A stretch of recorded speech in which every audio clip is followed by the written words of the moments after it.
Olá, queridos alunos do curso Antônio Kozikowski, tudo bem? Futuros colegas advogados, futuras colegas advogadas, é um grande prazer estar aqui com você. Eu sou o professor Guilherme Correia e vamos trabalhar com o tema da competência nesse bloco. Então, já ligado na tela ali, competência vem do artigo 42 até o artigo 66 do CPC.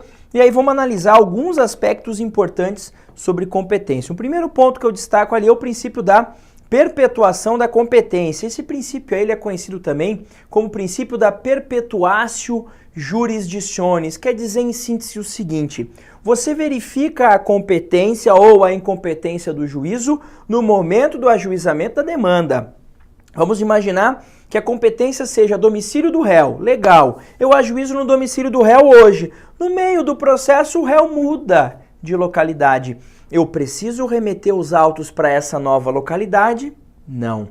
Em regra, o ajuizamento da ação fixa a competência. Então, o juiz que é competente no início, a competência dele é perpetuada, como se fosse uma continuidade. Então, ele vai continuar competente até o fim desse processo. Mas, claro, toda regra tem exceção e o 43 traz pra gente lá, ó. Então, determina-se a competência no momento do registro ou da distribuição, que é o momento, que você dá entrada nessa demanda, sendo irrelevantes as modificações do estado de fato ou de direito ocorridas posteriormente, salvo quando suprimirem órgão judiciário ou alterarem a competência absoluta.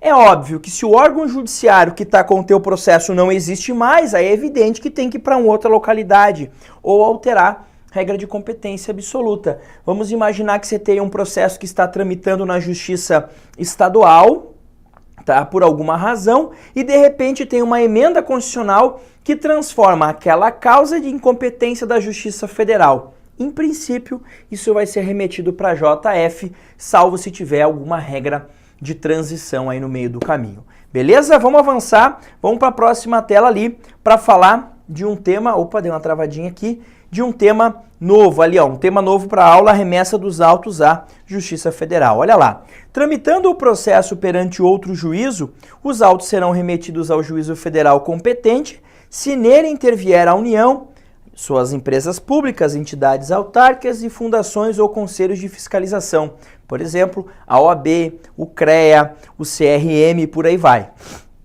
na qualidade de parte ou de terceiro interveniente, exceto as ações. Então, olha lá, recuperação judicial, falência, insolvência civil e acidente de trabalho, e sujeitas à Justiça Eleitoral e à Justiça do Trabalho. Então notem que, diante da grande peculiaridade dessas causas, elas não vão para a Justiça Federal. Então, se numa falência intervir a União, dane-se, vai continuar tramitando na vara da Justiça Estadual, que trata da falência, por exemplo, tá? Agora, o parágrafo 3º traz uma situação interessante. Imagine que o meu processo tenha ido para a JF porque a Caixa Econômica resolveu intervir no processo. Vai para lá, beleza? Não sendo uma dessas exceções que a gente viu, vai para lá.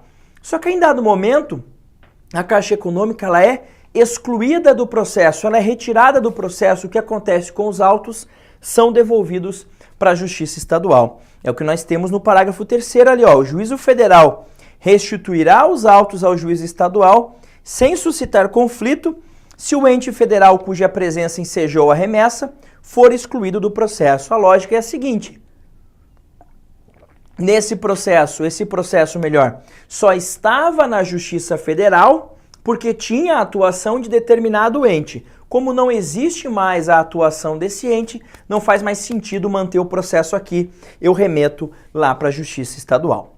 Maravilha? Regras de competência territorial, tá? Regra geral, artigo 46, domicílio do réu. Ações fundadas em direito pessoal e em direitos reais sobre bens móveis, domicílio do réu. Se for direitos reais sobre bens imóveis, aí é a situação da coisa. Eu quero discutir a hipoteca de um imóvel. Onde é que é o imóvel? Curitiba. Então a ação vai ser ajuizada em Curitiba. É justamente as regrinhas que eu trago para você nesse terceiro slide aqui, tá? Inventário, partilha, arrecadação, cumprimento de disposições de última vontade, impugnação ou anulação da partilha extrajudicial, E ações em que o espólio for réu. Olha lá, é uma sequência. Primeiro lugar, domicílio do falecido. Onde ele era falecido quando morreu? Onde ele era falecido quando morreu é boa. Onde ele era domiciliado quando faleceu? Lá é o ajuízo. Ah, ele não tinha domicílio certo.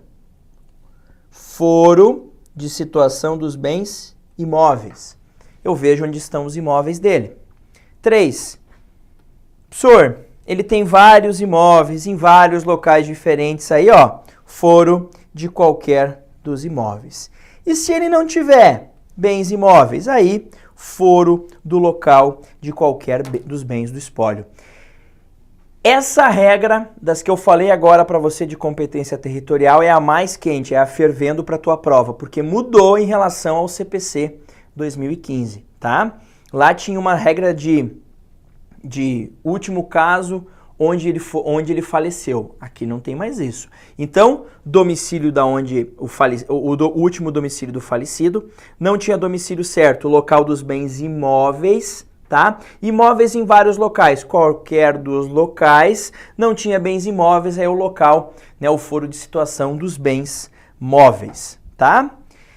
Gente, outra regrinha importante, eu coloquei ali uma regrinha da ação em ação em que a fazenda pública for parte, depois você dá uma lida no slide, né? Porque é só uma complementação do que a gente está vendo aqui, é autoexplicativo o slide, e a gente foca naqueles pontos que eu acho mais importantes. Então a ideia desse material também é um complemento para o teu estudo, porque a gente tem um limite de tempo, um limite de carga horária, aquilo que é mais relevante eu desenvolvo aqui, mais complexo de entender, aquilo que é mais simples eu deixo ali e você dá uma lidinha, tá? Queria falar agora com relação às ações que envolvem casamento e união estável, porque isso a gente teve mudança no código também. Então, ó, asterisco nessa hipótese também. Olha o que diz o 53. É competente o foro 1. Para ação de divórcio, separação, anulação de casamento e reconhecimento ou dissolução de união estável. A. De domicílio do guardião de filho incapaz. O que é isso? Quem está com a guarda do filho incapaz? A mãe. Então, a ação vai ser ajuizada no domicílio dela. Acabou. Professor, e se não tiver filho incapaz? O filho já é maior de idade, não tem nenhuma circunstância que o torne incapaz. Eu ajuizo aonde? Último domicílio do casal. Professor, mas tem um probleminha. O casal, quando se separou, né, quando resolveram terminar aquele lindo enlace de amor, cada um foi para uma cidade. Tá um no Rio de Janeiro e outro em Porto Alegre. Eles moravam em Curitiba, mas qual é a lógica do ajuizar em Curitiba? Não é bom para ninguém. Pois é. Então aí você segue para a última regrinha, que é o domicílio do réu. Então, ó, domicílio do guardião de filho incapaz, sempre nessa ordem. Se não tiver filho incapaz, último domicílio do casal. E C, de domicílio do réu, se nenhuma das partes residir no antigo domicílio do casal. E aí você me pergunta, professor, e se não tiver havido ainda definição da guarda, o que é muito comum, já que hoje a regra é a guarda compartilhada? Excelente pergunta. O código não responde, tá? O código não responde essa pergunta, mas me parece que se a guarda é compartilhada, eu posso aplicar a regra de que não há uma regra específica de quem é o guardião. Então, por essa situação, eu já poderia pular para a segunda hipótese, ok? Vamos avançar um pouquinho ali, vamos seguir para a próxima hipótese, modificação da competência. Tema mega ultra importante. Quando eu falo em modificação da competência, 3 itens importantes: conexão, continência ou a eleição de foro, tá? Então são 3 itens importantes quando eu trato do assunto modificação de competência. Primeira coisa importante, a modificação da competência, ela só vai poder ocorrer no caso da competência relativa. Ok? Então a competência absoluta não pode ser modificada. O que pode ser modificado são as regras de competência relativa, tá? Por conexão, por continência ou por cláusula de eleição de foro. E aí uma regrinha importante, pacificada na jurisprudência e agora constante do texto da legislação. Olha lá. Os processos de ações conexas serão reunidos para decisão conjunta, salvo se um deles já houver sido sentenciado. Primeira coisa, é uma faculdade reunir ou não? Muita gente diz que sim, outros dizem que não. Me parece que o intuito do novo código é que reúna. Então, processos conexos, reúne. A fim de evitar decisões conflitantes, eu reúno os dois para que sejam sentenciados, decididos de forma conjunta. Agora, se um deles já foi sentenciado, esqueça, o benefício eu já não tenho mais, aí não é porque reunir, cada um no seu lugar. Beleza? Segunda regrinha importante aqui, ó. Olha lá. O 55, parágrafo 3º, ele é um artigo sábio. Ele é um artigo que falou assim, ó. Chega de os juízes ficarem cometendo coisas ilegais. Ao invés de proibir o que os juízes faziam, que não era previsto em lei, ele legitimou. Porque a conexão é aquela situação em que há comunhão de causa de pedir ou de pedido, tá? O objeto é comum. E são situações que na prática o juiz olhava e falava, não, isso aqui não é conexão, mas, putz, seria bom reunir. Seria bom reunir, julgar essas duas de forma conjunta para evitar justamente a prolação de decisões conflitantes. Então, notem o que eu estou dizendo. Em muitos casos, se reuniam processos sem haver conexão, sob o argumento de que o julgamento separado das demandas poderia gerar decisões conflitantes. A decisão sobre uma situação comum das duas, mas que não tornava as ações conexas, dadas de forma diferente por dois juízes diferentes. O que o código falou? Vamos resolver esse problema. Vamos deixar o juiz reunir sempre que for recomendável essa reunião. E a jurisprudência já aceitava isso e o código agora vem e diz o seguinte. Olha lá o que está escrito no parágrafo 3º do artigo 55. Serão reunidos para julgamento conjunto os processos que possam gerar risco de prolação de decisões conflitantes. Quando eu falo em gerar risco, é muito aberto, né? Professor, tem risco aí de alguém, tipo, invadir o estúdio onde você está gravando essa aula e te matar? Eu acho que não. Eu não tenho esse medo, mas vai um cara neurótico, né? Mas paranoico, pode ser que tenha, tá? Então isso é muito subjetivo. Então a ideia é, se houver o risco de decisões conflitantes ou contraditórias, é melhor reunir, mesmo sem conexão entre eles. Só que aqui é a mesma regra que a gente viu antes. É óbvio que se esses dois processos, um deles já foi sentenciado, aí eu não vou reunir. Então os dois não foram sentenciados, em primeiro grau ainda. E há um risco de decisões contraditórias, conflitantes entre os dois, se julgados separadamente, eu reúno e os dois são julgados de forma conjunta. E aí você vai me perguntar, professor, mas eu reúno aonde? Fácil. A reunião dar-se-á no juízo prevento. Mudou isso? Não, sempre foi assim. O que muda é o seguinte, quando ou qual é o juízo prevento? Antigamente eu tinha duas regras e os meus alunos não se batiam, porque eu tinha um macetinho para lembrar as duas regras. Macetinho bem fácil. Novo código nem precisa do macete, tá bem tranquilo.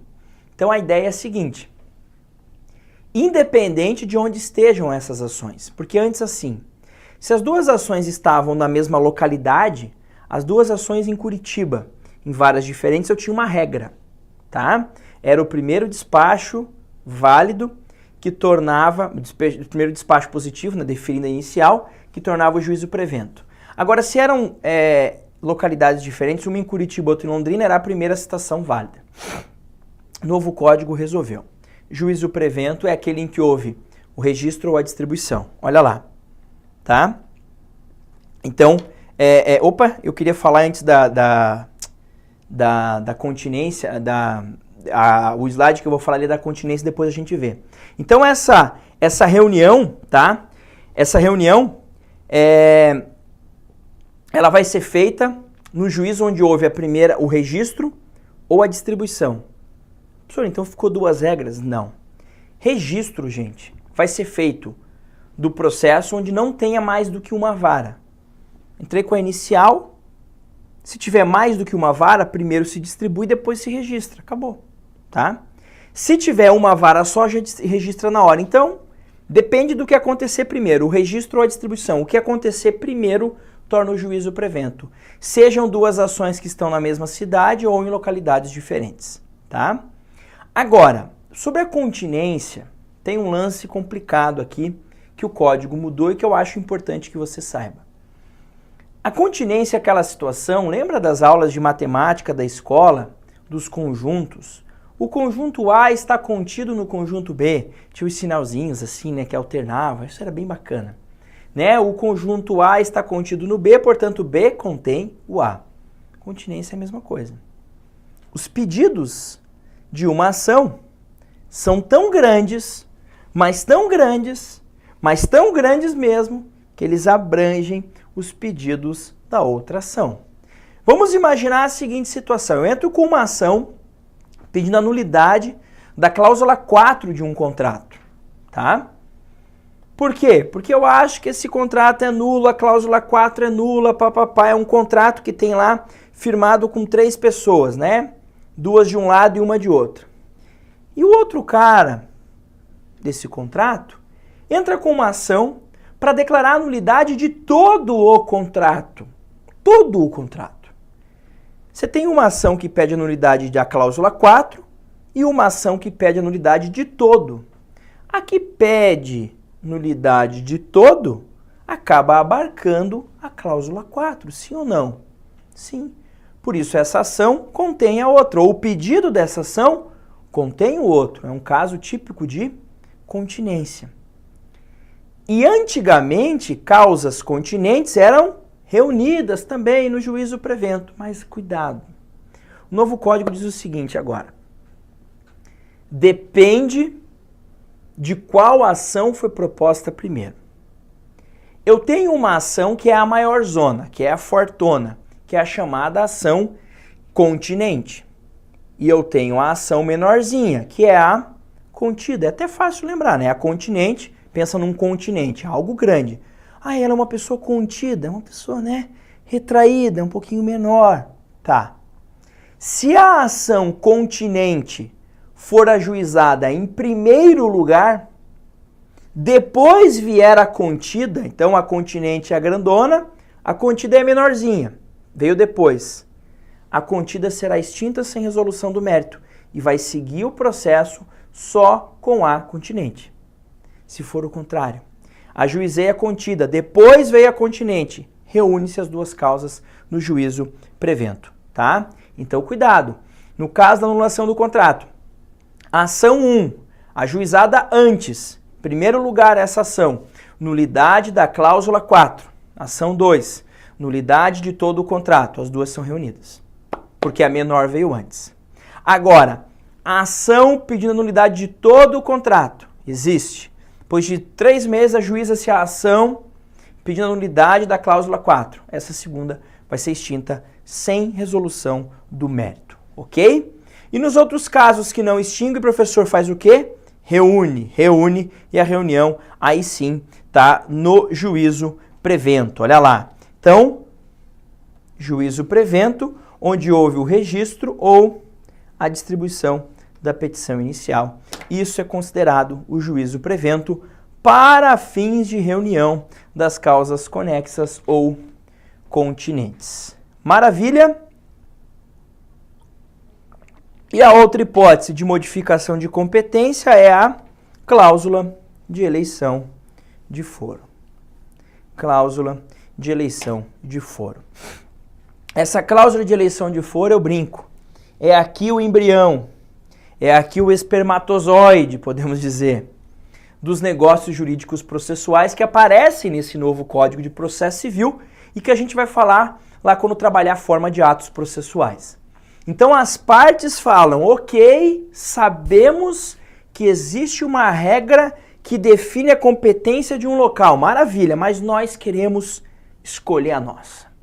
Só que cuidado, somente critérios relativos. O valor da causa ao território. Eu posso fazer uma cláusula de eleição de foro com você no seguinte sentido: eu emprestei um dinheiro para você, você mora em Curitiba, eu moro em Curitiba. Podemos estabelecer o seguinte: gosta de chopp? Adoro, professor, eu também. Vamos combinar o seguinte: se der problema nesse nosso contrato, a gente discute lá em Blumenau, a gente coloca essa cláusula. Que a gente discute lá, toma um chopp para dar sorte de na época das audiências ter o Oktoberfest. Professor, eu não gosto de chopp, mas eu adoro carnaval. Então vamos discutir isso lá em Salvador, vai que dá sorte de cair bem na época do carnaval em Salvador, show de bola, eu já fui, é sensacional. Ou no Rio de Janeiro, que também é bem legal. Que tal? Podemos? Podemos. Agora não podemos o seguinte: ei, deu um probleminha aí, vamos escolher o STF para julgar a nossa causa? Aí não dá. Porque aí estamos falando de competência em razão da hierarquia, competência funcional. Isso é absoluto, isso não muda. Isso é definido na lei, muitas vezes na Constituição, norma de organização judiciária. Aí não rola mexer. Agora, a relativa é passível sim de ser mexida, tá?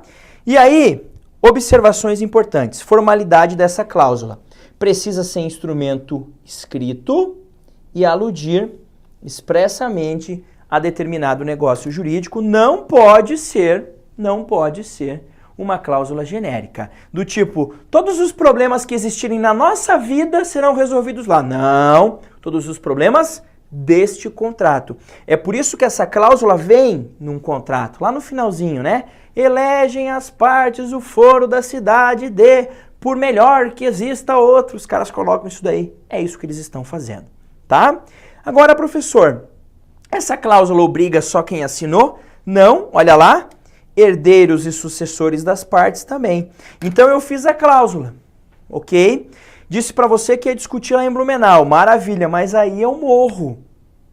Meu filho, minha filha vão ser acionados ou vão acionar lá em Blumenau também. Terão essa cláusula acaba obrigando. É óbvio, né, que é uma cláusula que pode depois não ser invocada, ninguém querer aquele juízo sem nenhum problema, mas em princípio as partes e os herdeiros estão obrigados. O que esse artigo quer dizer, esse parágrafo quer dizer é o seguinte: se a minha filha for ajuizada lá por uma dívida do pai dela, ela não pode dizer, não, Blumenau não é competente. Você vai dizer, é sim, ó. Por quê? Porque consta aqui nessa cláusula de eleição de foro, firmada nesse instrumento particular aqui. Maravilha, e aí a possibilidade de o juiz decretar a sua nulidade. Olha lá, antes da citação, a cláusula de eleição de foro, se abusiva, pode ser reputada ineficaz de ofício pelo juiz, que determinará a remessa dos autos ao juízo do foro de domicílio do réu. E aí o quarto, citado incumbe ao réu alegar a abusividade da cláusula de eleição de foro na contestação sob pena de preclusão. Gente, preclusão para os dois aqui, vamos lá. O juiz falou, essa cláusula é abusiva. Pode declarar de ofício a nulidade dela, né? Ou reputá-la ineficaz, né? Falar, não vale nada essa cláusula e remeter para o juízo de domicílio do réu? Pode, desde que faça antes de citar o réu. Porque se ele determinar a citação do réu, não rola mais. Ele perde o direito de fazer isso. Aí ele só vai poder declarar a ineficácia dela se o réu, na contestação, argue isso. E se o réu não arguir? Paciência, a cláusula vai ser válida e o processo vai seguir onde está. Tá? Então, cuidado. Preclusão para os dois. Primeiro para o juiz. O juiz só pode conhecer de ofício antes de citar o réu. Mandou citar o réu quer dizer o quê? Que ele não acha que ela é abusiva. O réu contestou e alegou. O juiz pode analisar. O réu contestou e não alegou. O juiz pode falar, essa cláusula é abusiva? Não. Perdeu a oportunidade de fazer isso, porque era até o momento de citação do réu, tá? E o último ponto, incompetência. Primeira coisa, não existe mais exceção de incompetência. Não existe mais exceção de incompetência. Você quer arguir a incompetência relativa ou absoluta, você faz por meio de preliminar na contestação. E se eu esquecer de fazer? Se for relativa, fenômeno da prorrogação da competência, ou seja, o juízo que era incompetente relativamente torna-se competente para julgar.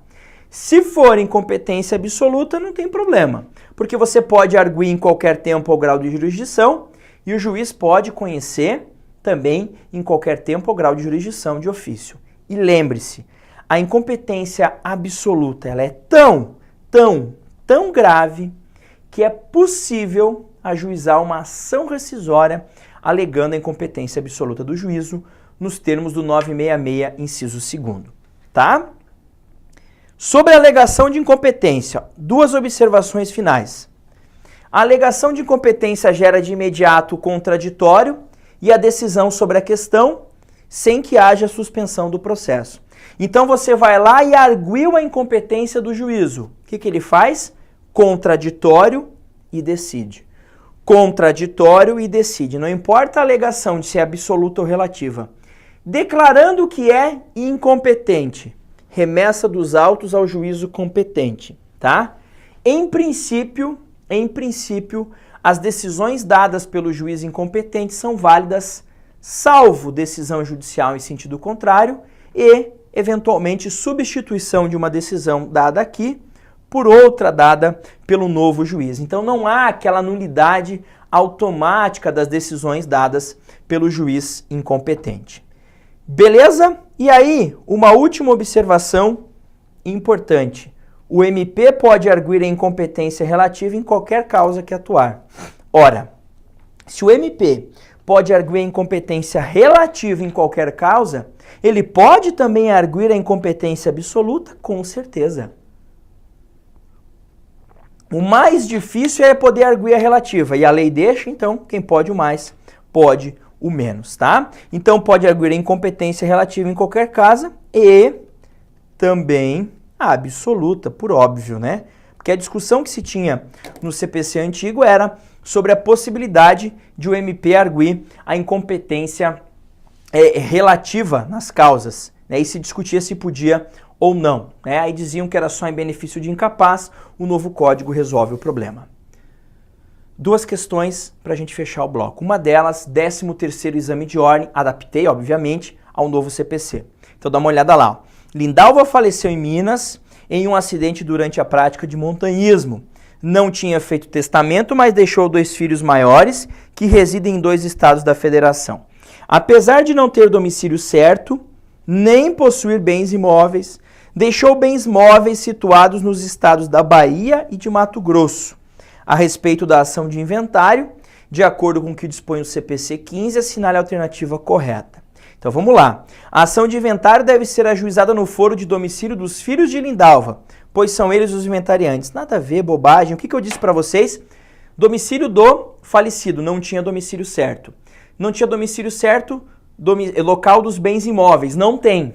Então, local onde estão qualquer dos bens móveis. E o enunciado diz pra gente que os bens móveis estão na Bahia e no Mato Grosso. Então pode ser na Bahia ou no Mato Grosso. Ó, local dos bens, de forma que o inventário deverá ser aberto na Bahia. Local onde a maioria dos bens estão? Não, pode ser qualquer um dos dois. A ação de inventário poderá ser ajuizada no foro de situação de qualquer dos bens, uma vez que o autor da herança possui bens em lugares diferentes. Certinha a letra C. A letra D fala onde ela morreu, não é o caso. Então, se tem bens em 2 locais, qualquer desses locais, já que não tinha domicílio certo e nem bens imóveis, tá? E a última, para fechar, opa, isso aqui foi um errinho de formatação, quando eu copiei a questão. Então, Pedro, proprietário de um bem imóvel, situado na comarca de Niterói, ao saber que o mesmo foi ocupado sem a sua autorização por Luiz, intentou ação reivindicatória na comarca do Rio de Janeiro, onde é domiciliado. De acordo com a sistemática processual vigente, o réu deve alegar o vício da incompetência como preliminar de sua contestação, sem que o juiz possa conhecer de ofício a matéria. Opa, fiquei na dúvida, professor. Vamos pôr uma bolinha aqui. Deve alegar o vício de incompetência como preliminar de sua contestação, embora o juiz possa conhecer de ofício. Puta, tô na dúvida desse conhecer de ofício. Vamos uma bolinha também. Aí a C, alegar pela via da exceção, a gente viu que não tem, mais exceção, e a D também, tá? Aqui é importante. Esse tipo de ação reivindicatória é uma ação que você discute a propriedade. No caso de ação que se discute a propriedade, a ação deve ser ajuizada no local do bem. E nesse caso, vou te contar um segredo. A incompetência do juízo, ela é absoluta. E por isso o juiz pode conhecer de ofício, então. Então, deve alegar o vício como preliminar de contestação, sem que o juiz não. Embora o juiz possa conhecer de ofício a matéria, letra B de bicicleta, a resposta correta aqui.